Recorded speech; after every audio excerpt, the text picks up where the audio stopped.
इस तरह का बयान उस अन्य शिक्षक नेताओं के लिए भी करते आ रहे हैं। शिक्षक हमको बताए कि ऐसे ऐसे आए हैं, रोए हैं चुनाव से ठीक एक दिन पहले। बाल बच्चे जो हैं ये किस प्रकार के संस्कार उसको दे रहे हैं ये तो वक्त बताएगा कि कैसा है। तय करिए, हमको बुलाइए, हम पैसा देते हैं, उसका पहले वीडियो बना लेंगे, पैसा दीजिएगा, उसी जगह पकड़ कर जूता से पीटेंगे उस पदाधिकारी और कर्मचारी को जो घूस मांगता है। मैं पूरे होशोहवास में बोल रहा हूँ या संसदीय सदन में बोल रहा हूँ, लेकिन उसका इलाज कर देंगे क्योंकि घूसखोरी से भाई त्रस्त है। शिक्षकों के वोट पे जीते और कह रहे हैं बजाबते उस मंच से कि शिक्षक तो हमको वोटे नहीं दिया, और बोल रहे हैं कि धरना प्रदर्शन आंदोलन से कुछ नहीं होगा। तो ये इसका मतलब आज तक शिक्षकों को बेवकूफ़ बना रहे थे। कहीं भी किसी स्थान पे बिहार के किसी कोना पर ये डिबेट में हमको बुला लें, मेरे आंख में आंख डाल के बात नहीं कर सकते हैं। नमस्कार, आप देख रहे हैं दर्श न्यूज़। मैं हूं आपके साथ रितेश शर्मा। शिक्षक से नेता बने बंशीधर ब्रजवासी जो कि एमएलसी हैं, तिरहुत स्नातक क्षेत्र से चुनाव लड़ करके एमएलसी बन गए हैं। शिक्षकों की आवाज़ को लगातार उठाते रहते हैं, लेकिन इस बीच उनका एक अमर्यादित बयान जो है वो वायरल हो रहा है। दरअसल एक कार्यक्रम में समस्तीपुर में वो गए हुए थे और वहां मंच से ही उन्होंने ये बातें कह दी है कि जो भी भ्रष्ट अधिकारी हैं उनको हम पकड़ करके जूते से पीटेंगे। बस ये बयान देना था कि सोशल मीडिया पर वो ट्रोल हो गए। उनको लेकर के लोग तरह तरह के कमेंट कर रहे हैं और ये कह रहे हैं कि क्या यही एक शिक्षक की भाषा है। तो हमारे साथ अभी यहाँ पे शिक्षक नेता हैं शशि रंजन सुमन जी, ये यहाँ मौजूद हैं और ये 15 सालों से बंशीधर ब्रजवासी के साथ रह चुके हैं और उनके कार्यकाल में क्या कुछ था और उनके बारे में हम लोग जानेंगे कि ये जो भाषा का इस्तेमाल एक शिक्षक के द्वारा किया गया है जो कि अब नेता बन चुके हैं वो, तो ये कितने हद तक सही है और क्या इस भाषा के अलावे किसी और भाषा का भी उपयोग करके अधिकारियों को लताड़ा जा सकता था क्या? इन सभी मुद्दों पर हम लोग बातचीत करेंगे। तो सबसे पहले शशि रंजन सुमन जी, आपका बहुत बहुत स्वागत है। जी नमस्कार आपको भी। तो ये जो बंशीधर ब्रजवासी जी हैं, बहुत सालों से शिक्षक रहे हैं। के पाठक के कार्यकाल में इन पर जो है कार्रवाई हुई, सस्पेंड हो गए, टर्मिनेट कर दिया, बर्खास्त हो गए नौकरी से। उसके बाद चुनाव भी लड़े। चुनाव के समय भी बहुत सारी ऐसी तस्वीरें आई, रोते बिलखते हुए दिखाई दिए। अपने बच्चों के साथ वो कह रहे थे कि हमारे पास सैलरी नहीं है, खाने के लिए पैसे नहीं है, तब जाकर के ये चुनाव लड़े और चुनाव जीत भी गए। लेकिन अब जो है वो शिक्षक की आवाज़ तो उठा रहे हैं, लेकिन शिक्षक की भाषा जो है वो अमर्यादित हो गई है। देखिए, जिस प्रकार की भाषा का उपयोग वे कर रहे हैं यह कोई नई बात नहीं है, और कहीं ना कहीं जो अभी जिस मंच से उनका वो भाषण जो आया है कि हम जूते से मारेंगे, इस तरह का बयान उस अन्य शिक्षक नेताओं के लिए भी करते आ रहे हैं। तो चूँकि हम लोग तो बहुत दिनों तक उनके करीब थे और शिक्षक के मुद्दे पर ही हम लोग अलग हटें, तो इसी बयान के लिए आज वे माननीय बने हैं। एक शिक्षक नेता के रूप में एक टीम वर्क था और बहुत दुर्भाग्य है कि जो टीम के साथ एक हम लोग निर्माण किए थे और नियोजित शिक्षकों की लंबी लड़ाई हुई थी, उसमें बहुत सारे शिक्षक नेताओं का योगदान था। लेकिन आज अगर आप देखिएगा, और मैं आपके चैनल के माध्यम से मैं आम शिक्षकों से भी कहना चाहता हूं कि वहां कोई टीम ही नहीं है। जितने पुराने साथी थे सारे एक एक करके या तो अपमानित किए गए या दुर्भावना के साथ उनके साथ व्यवहार हुआ और लास्टली इस तरीके का के लिए मजबूर कर दिया गया कि सारे साथी छूट गए। एक लंबी फहरिस्त है। मेरी बातों को कई शिक्षक जो उनके अंधभक्त हैं उनको नागवार भी गुजरेगा, लेकिन हमारी भी छवि एक बेबाकी के रूप में जानी जाती है। और मैं पूरे दावा और एविडेंस के साथ मैं ये बात कह रहा हूँ कि ये कोई हम लोगों के लिए अचंभित करने वाली बात नहीं थी। हाँ, अब चूँकि दायरा जो बढ़ा है तो लोग अचंभित हो रहे हैं। मैं एक उदाहरण देना चाहता हूँ कि शिक्षक एकता मंच का गठन हम लोग पिछले साल किए थे, यही एसीएस महोदय के खिलाफ में। बहुत सारे प्रदेश के लोग अध्यक्ष थे, कमेटी बनी थी, सब कुछ हुआ था। एक भी शिक्षक एकता मंच के बैठक में वे नहीं शामिल हुए, ये रिकॉर्ड है। और उसके जो प्रदेश संयोजक बनाए गए थे प्रदीप कुमार पप्पू जी, वो इसके गवाह ही हो सकते हैं। और अन्य भी जो प्रदेश अध्यक्ष हैं, एक भी नहीं। लेकिन 13 फरवरी को जो गर्दनी बाग में शिक्षकों का महाजुटान हुआ था, उस पर आके और भीड़ को कैसे कैश किया जाता है, मैगैम्बो मैगैम्बो चिल्लाना, और उसका उनको लाभ मिला। चुनाव में केवल एसीएस के विरुद्ध जितना बात बोलना था, चाहे वो मर्यादित हो अमर्यादित हो, ये उनका हथकंडा था और वो हथकंडा उनका सफल हो गया। और जहाँ तक बात जो आप बोले कि एक वीडियो में उन्होंने अपने बच्चों के साथ जो रोने धोने का कार्यक्रम किया, तो लोगों को आप एक बार बुड़बक बना सकते हैं। और एक लोकोक्ति है कि काठ की हांडी बार बार नहीं चढ़ती है, मतलब आप बार बार उस चीज़ को नहीं ला सकते हैं। और बड़ी अजीब बात है कि मैंने भी उस वीडियो को देखा था, एक शिक्षक हमको बताया कि ऐसे ऐसे आए हैं, रोए हैं चुनाव से ठीक एक दिन पहले। तो उस वीडियो को अगर आप गौर से देखिएगा, या इनके जीत के बाद इनके बाल बच्चे जो हैं ये किस प्रकार के संस्कार उसको दे रहे हैं, ये तो वक्त बताएगा कि कैसा है। एक हमारे ही जिला के पत्रकार थे सलमान सागर जी, वो इंटरव्यू ले रहे थे और उस इंटरव्यू को मैं देखा तो इनके बच्चे भी झूठ बोल रहे हैं, कह रहे हैं कि हमारे पापा के पास पढ़ने लिखने के लिए हम लोगों को कॉपी लीड का पैसा नहीं था, जबकि स्वयं जो इनका चुनावी हलफनामा है जो एक कैंडिडेट के रूप में चुनाव आयोग को दिया जाता है, उसमें आप देख सकते हैं, या हम जो भी शिक्षक हैं वो देख सकते हैं कि किस प्रकार से ये जो है छलने का काम किए हैं। उस चुनावी हलफनामा में जिसके पिता के पास कैश इन हैंड 1 लाख से अधिक रुपया हो, जिसके माता के कैश इन हैंड 1 लाख हो, और उसके दोनों माता पिता के खाता में सेविंग अकाउंट में 3 लाख से ऊपर पैसा हो, वो उसका बाल बच्चा अगर आके मीडिया में अगर इस तरह का बयान दे रहा है तो आप समझ सकते हैं कि ये कैसा मतलब की है। दूसरी बात कि ये मैं नहीं आरोप लगा रहा हूँ, ये उनके द्वारा खुद के चुनावी हलफनामा में दिया गया है। तो इस तरह का कृत्य वो करते रहे हैं, और कुल मिला के अब तो धीरे धीरे शिक्षक भी समझ रहे हैं, अभी बहुत ज़्यादा दिन नहीं हुआ है। और दुख तो तब होता है शिक्षकों को जब शिक्षक, ये समस्तीपुर की घटना की जो जिक्र है, वो कुछ शिक्षक हमको भी फ़ोन किए, उसमें कुछ हाई स्कूल के भी शिक्षक थे।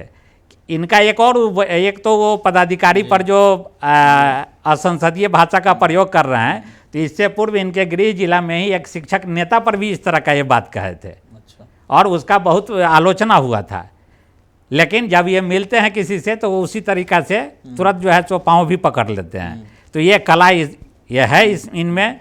और ये जो है ये इससे अलग हटकर शिक्षकों के वोट पे ये जीते हैं। ये बहुत बड़े कोई समाज सेवी नहीं हैं, समाज के लिए कुछ नहीं किए हैं, शिक्षकों के वोट पे जीते, और कह रहे हैं बजाबते उस मंच से कि शिक्षक तो हमको वोटे नहीं दिया। और डाटा भी इनके पास कोई डाटा सही नहीं रहता है, एक भी डाटा ये पूरे चुनाव के दौरान जो भी कह रहे थे ये एकदम अनर्गल बात था। ये कह रहे हैं कि 65,000 टीचर वोटर है, इनको खुद पता नहीं है कि तिरहुत में कितने टीचर अभी हैं। मैं उनको बताना चाहता हूँ इस चैनल के माध्यम से और आम शिक्षक को भी कि पूरे तिरहुत के 4 जिला में 59,000 टीचर तो अपॉइंटमेंट हैं, जो नियमित नियोजित विशिष्ट अध्यापक सारे लोग हैं। और उसके बाद उसमें बहुत सारे ऐसे हैं जो बीए पास नहीं हैं, कैसे ही 65,000 बता रहे हैं कि वोटर बन गए। और दूसरी बात कि ये वोट कितना बनवाए थे। दूसरी बात ही कहते हैं जात पात, उसी मंच से ये शिक्षकों के वोट पर भी प्रहार किए हैं और बोल रहे हैं कि धरना प्रदर्शन आंदोलन से कुछ नहीं होगा। तो ये इसका मतलब आज तक शिक्षकों को बेवकूफ़ बना रहे थे, ये खुद आज तक कहाँ किस चीज़ से बढ़ के आगे गए हैं। ये धरना प्रदर्शन और आंदोलन के बल पे ही ये गए हैं वहाँ तक। और इनके ऊपर खुद जो है ये भ्रष्टाचार के लिए आज बहुत हल्ला गुल्ला कर रहे हैं। और सबसे पहले तो इनको ये जवाब देना चाहिए कि संगठन का जो पैसा था, जिस चीज़ को लेके हम लोगों ने 2019 में इनके खिलाफ संगठन में आवाज़ उठाए थे और 2020 में हम लोग वहाँ से छोड़ दिए, आज तक हिसाब दिए क्या 4 साल में? ऐसा एक बीच में आरोप लगा था ये चुनाव से पहले कि मुजफ्फरपुर में जो है शिक्षकों ने जो मदद की है इनकी नौकरी जाने के बाद, या फिर और भी जो चंदा इकट्ठा होता था शिक्षक के हित में जो संघ के द्वारा, तो उस पैसे का ये दुरुपयोग करके सारे पैसों को लेकर के मुजफ्फरपुर में जो इन्होंने प्रॉपर्टी बनाई है, ये आरोप नहीं है, ये सिद्ध है। ये भी करोड़ों की प्रॉपर्टी है, करोड़ों की प्रॉपर्टी है। और मैं बता रहा हूँ रितेश जी कि हम लोग उस संगठन के कर्ता धर्ता ही नहीं थे, ये एक मुखौटा थे और बैकबोन हम लोग हुआ करते थे। चाहे वह दिल्ली जाना हो, पटना आना हो, ये सब लोग जानते हैं संगठन के जो लोग हैं, हम लोग के कारण ये आते थे, नहीं तो ये आने की स्थिति में भी नहीं थे। और ये बता सकते हैं क्या कि ऐसा कोई संगठन होगा जिसमें आंतरिक लोकतंत्र नहीं है? 2018 में जब हम लोग सुप्रीम कोर्ट में केस लड़ रहे थे, सारा चंदा का पैसा का ये क्या किए? आज वो पैसा का सार्वजनिक कर सकते हैं क्या? वो बैलेंस शीट संगठन का जारी कर सकते हैं क्या? नहीं कर सकते हैं, क्योंकि इन्होंने लाखों रुपया का गबन किया है। और ये आरोप सिद्ध हुआ है इनके खुद के चुनावी हलफनामा में।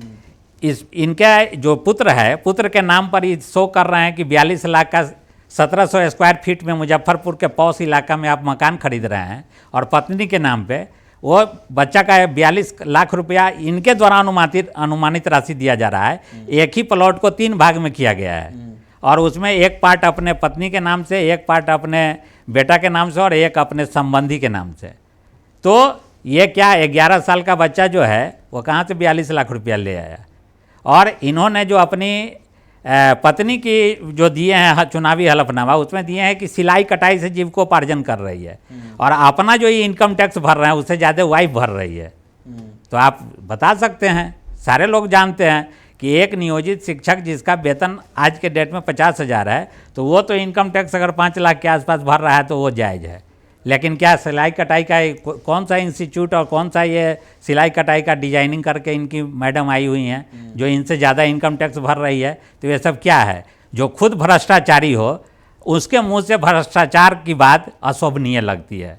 और दूसरी बात है कि उस मंच से आप कह रहे हैं कि सदन में बोलने से भी कुछ नहीं होगा, धरना प्रदर्शन आंदोलन से कुछ नहीं होगा, और गांधी मैदान में 5 लाख शिक्षक जुट जाएं। ये क्या कहना चाह रहे हैं? विधान पार्षद तो शिक्षकों ने आपको बना दिया है। आप चुनाव से पहले जो वादा किए थे उससे अभी आप पहला विधानसभा सत्र में कदम भी नहीं रखे हैं, और आप अपने आप को पीछे खींच रहे हैं। जो शिक्षक कल से सवाल नहीं करे, सदन में बोलने से कुछ नहीं होता है, तो आप क्यों विधान पार्षद का सब्जबाग दिखा के कि हम ऐसे करेंगे वैसे करेंगे, सड़क से सदन तक लड़ेंगे? और कहीं ना कहीं जो हम लोगों को सूचना आ रही है, ये इनको शिक्षकों के समस्या से कोई सरोकार नहीं है। इनको केवल सबका साथ अपना विकास, ये फार्मूला इनका रहा है। क्योंकि मैं दावे के साथ आपके चैनल पे कह रहा हूँ, कहीं भी किसी स्थान पे बिहार के किसी कोना पर ये डिबेट में हमको बुला लें, मेरे आँख में आँख डाल के बात नहीं कर सकते हैं। क्योंकि 15 साल नियोजित शिक्षक के रूप में मैं रहा, और 2020 के बाद से हम लोग अलग हटे, और आज भी शिक्षकों के लिए कोई पद मिले न मिले, स्वतंत्र रूप से भी शिक्षकों के हित में हम लोग काम करते रहे हैं, और 1 रुपये का दामन पे दाग नहीं लगने दिए हैं। लेकिन इनका जो है पैर से लेकर सर तक पूरा भ्रष्टाचार में है। और इनके मुंह से अगर किसी भ्रष्टाचारी के बारे में बोला जाए, देखते हैं तो हम लोग को हंसी आती है। मतलब कि पूरा हम लोग कहते रह गए संगठन में कि आप दीजिए, कोई ऐसा शख्स नहीं है संगठन में, ये वन मैन आर्मी है। ये जब अपने संगठन में लोकतंत्र हासिल नहीं किए तो ये शिक्षकों के लिए सदन में और कहीं क्या लड़ेंगे? और अभी जो ताज़ा उदाहरण है, ये जो अभी घूम घूम के कह रहे हैं कि 5 लाख शिक्षक गांधी मैदान में जुटिए, तो जब यह अपने ही बयान में कह रहे हैं कि धरना प्रदर्शन आंदोलन से कुछ नहीं होता है, सदन में बोलने से कुछ नहीं होता है, तो ये 5 लाख भीड़ आप गांधी मैदान में क्यों बुला रहे हैं? इसके पीछे आपका क्या है? इसके पीछे एक ही मंशा है जिस पर यह काम शुरू हो चुका है। कुढ़नी विधानसभा से यह चुनाव लड़ाने की तैयारी में है, अपने लड़े या पत्नी को लड़वावें।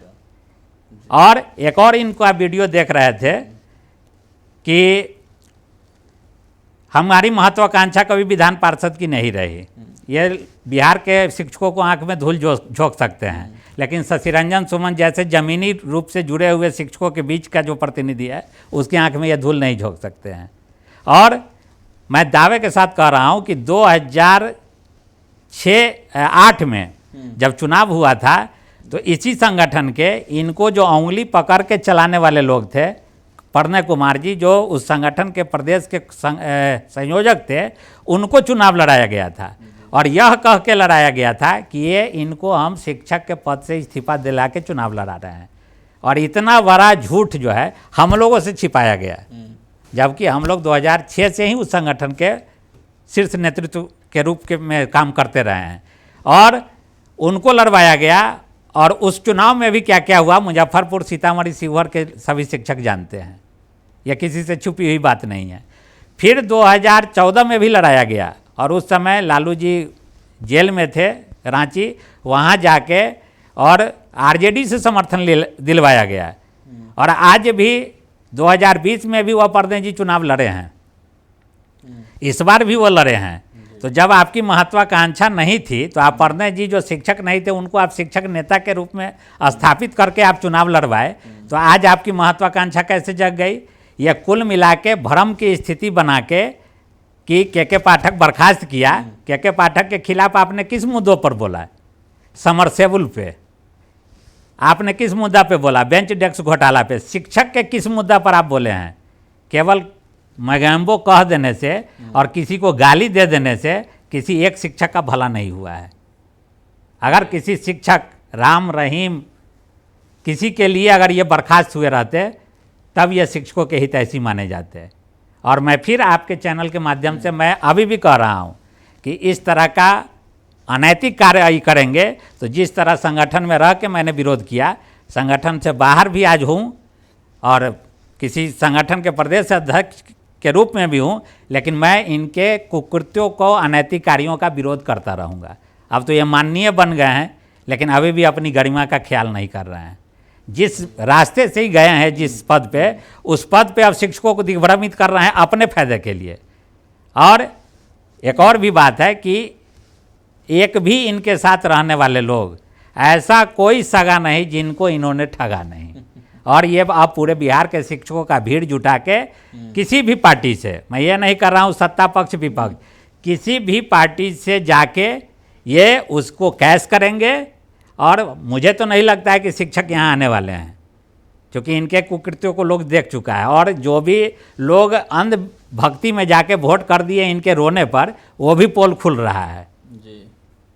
अगर हमारा बच्चा जाके कहे जो रोने बिखले और उसका जब खाता को खंगारा जा रहा है, और खंगारा क्या जा रहा है, ये खुद हलफनामा दिए हैं, उसमें जिस माता पिता के पास 6 लाख से ऊपर रुपया है, जिसका बाल बच्चा केंद्रीय विद्यालय में पढ़ता है, उसको कॉपी लीड खरीदने की पैसे नहीं हैं और बजाबते ट्रेंड करके भेजा जा रहा है मीडिया के बीच में।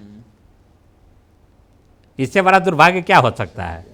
चलिए, तो ये थे शशि रंजन सुमन जी जो कि बता रहे थे कि भ्रष्टाचार में खुद ही लिप्त हैं बंशीधर बिजवासी, और वो जो है भ्रष्टाचारी जो अधिकारी हैं उनको जूते से मारने की बात कर रहे हैं। तो ये कहीं से भी जो है सही नहीं मालूम पड़ता है और सभी को ठगते आ रहे हैं। उनके आसपास जो भी रहे हैं या जिस संघ से जुड़े रहे हैं वहाँ भी उन्होंने छलावा ही किया है और सिर्फ अमर्यादित भाषा का इस्तेमाल करके ही वो नेता बने हैं और शिक्षकों के हित में कभी भी आवाज़ नहीं उठाया है। बल्कि शिक्षा विभाग के अधिकारी जो भ्रष्टाचार में लिप्त हैं उन पर तो जवाब देते आए हैं, हमेशा बोलते आए हैं, लेकिन शिक्षकों के साथ जो समस्याएं हो रही हैं उस पर कभी भी मुखर होकर के नहीं बोलते आ रहे हैं। तो शशि रंजन सुमन जी जो हैं वो 15 साल तक साथ रहे हैं, संघ में एक साथ थे, लेकिन वहाँ उनकी जो चाल चरित्र है उसके बारे में बहुत ही अच्छे तरीके से यहाँ पे बताया है।